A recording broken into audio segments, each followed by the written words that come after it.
Shalom Aleichem. It's Chaf of Elul today. This is a tribute to a friend, Rabbi Yisrael Kozhominsky, who passed on yesterday, Chaf Elul, the day when the world was created.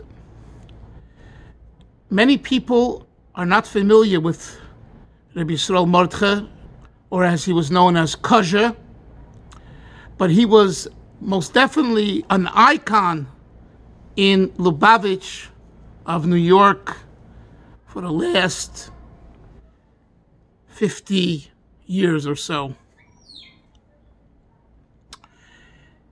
His parents lived in Argentina. He was born in Argentina.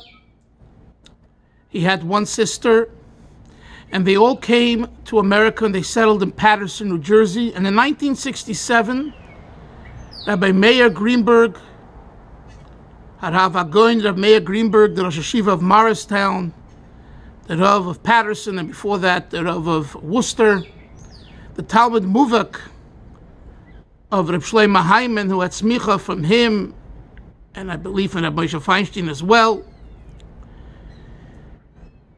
was makarev him and brought him to Bedford and Dean in 1967 to learn the Lubavitch Yeshiva.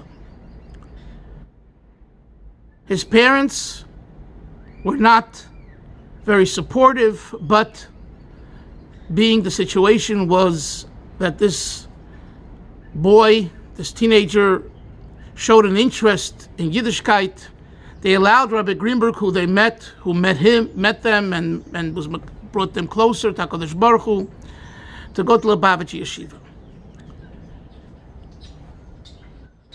This is Yisrael Kozhominsky.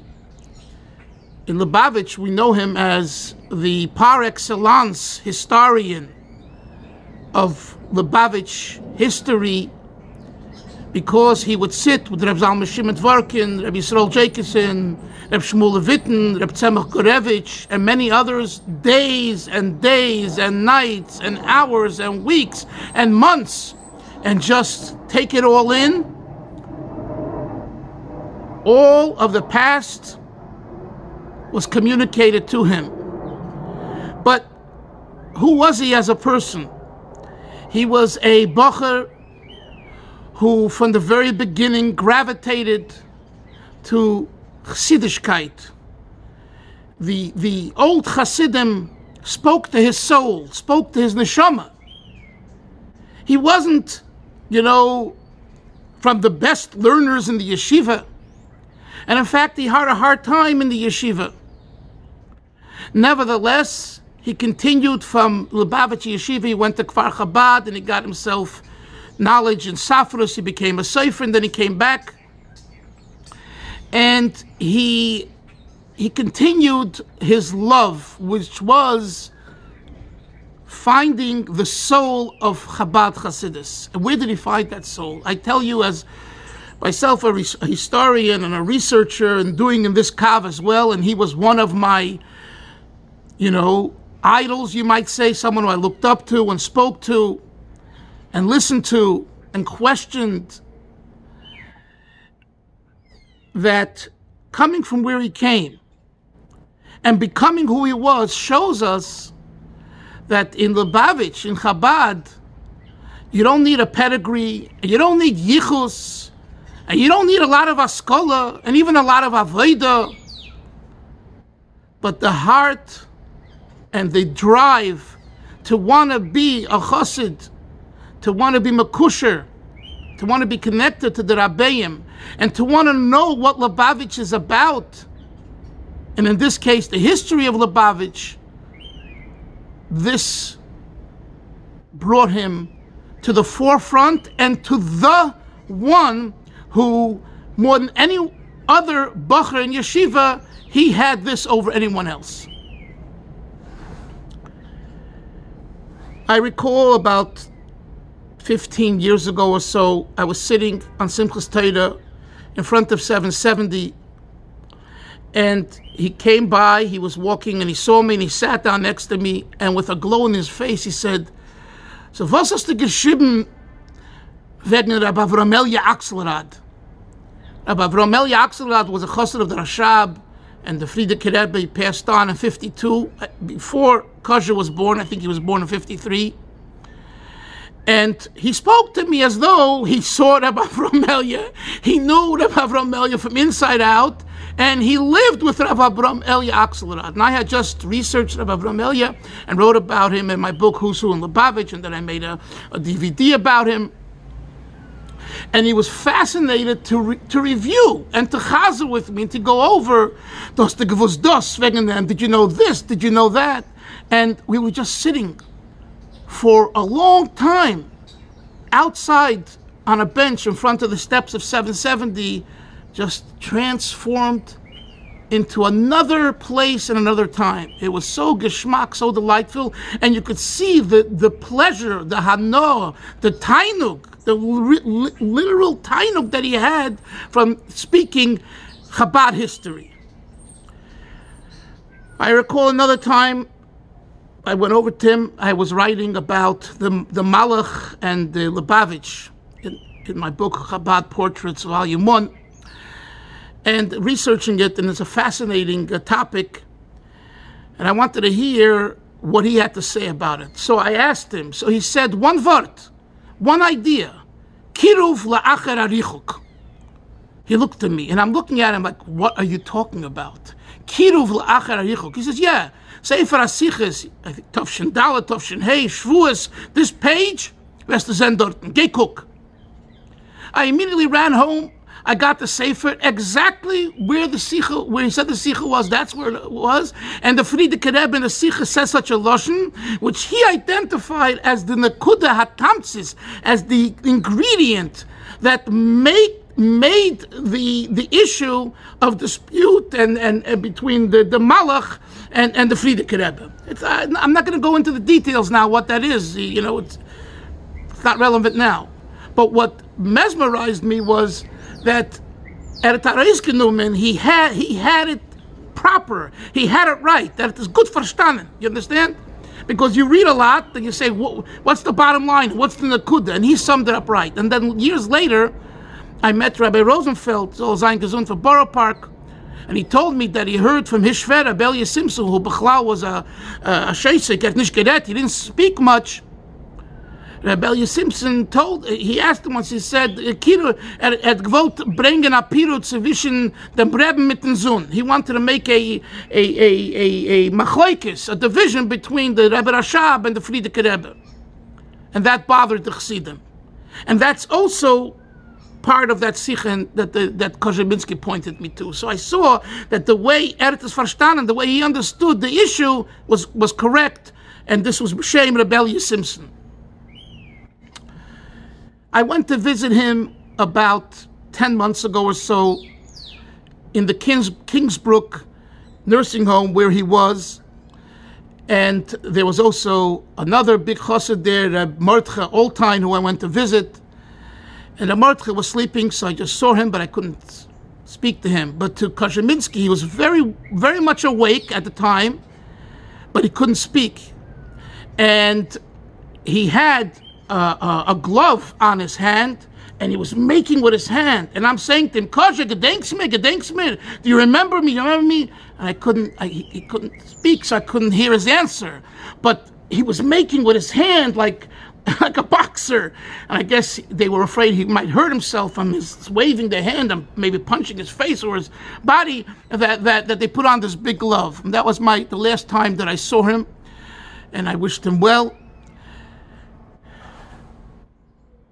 The story they tell over that the Gorodetskis were in Yechidus, and I think in 72 or so, and the Rebbe asked if there's anyone helping her father, Reb Shmuel Witten, who wasn't well. So she said, yeah, Yisrael Kozhominsky. So the Rebbe looked up, der Becker von der Parade? And the Rebbe laughed. He smiled. I happened to be on the same float with Kozho in 1980. But Rabbi Yossi Greenberg told me yesterday that the first time that he was a baker on the float was in 1970. And when the Rebbe saw him, he burst out with such a smile. He had such pleasure. And I want to tell you, the fact that that Kozha made the Rebbe smile and so happy, that's it. He went straight into Gan Eden. He's right with the Rebbe right now. It's not even a question. To machen, to begin the Rebbe, such nachas ruach, is the best Zach and the greatest Zach. It's the best thing, the greatest thing. So in 1980, somehow in Hashemayim, I ended up on that float, and we went by the Rebbe. So when the Rebbe saw him in the same baker's outfit, the Rebbe broke out with a great, great smile.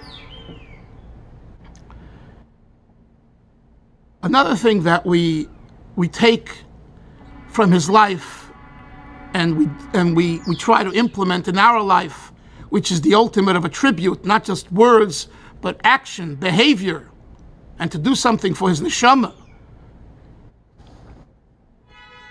is indeed this interest in divrei yemei Chabad.